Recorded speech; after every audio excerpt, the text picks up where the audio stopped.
వెంకటాపురం గ్రామంలో నారాయణపేట మండలంలో ప్రమాదవశాత్తు సీలింగ్ లోని ఒక పోర్షన్ లో ఉన్న పెన్షన్ కొన్ని కింద ఊడిపడి కొంతమంది పిల్లలకు గాయాలవ్వడం జరిగింది.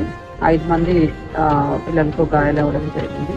వారిని ఇమీడియట్ గా షిఫ్ట్ చేసి ఏరియా హాస్పిటల్ నారాయణఖేడ్ లో అడ్మిట్ చేయడం జరిగింది.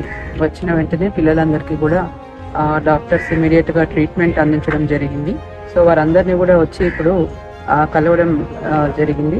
వాళ్ళ తల్లిదండ్రులతో మాట్లాడడం జరిగింది. పిల్లలకి ఎటువంటి భయం లేదు, ఇబ్బంది లేదని చెప్పడం జరిగింది. అన్ని చిన్న గాయాలైనాయి అని చెప్పారు. మిగతా వాళ్ళందరినీ కూడా 5 మందిలో 3 ఇమీడియట్ గా డిశ్చార్జ్ చేస్తామని చెప్పారు. ఒక 2 24 hours అబ్జర్వేషన్ పెట్టి డిశ్చార్జ్ చేస్తామని కూడా చెప్పడం జరిగింది. ఈ సంఘటన మీద కూడా ఎంక్వైరీ చేయడం ఆర్డర్ చేయడం జరిగింది.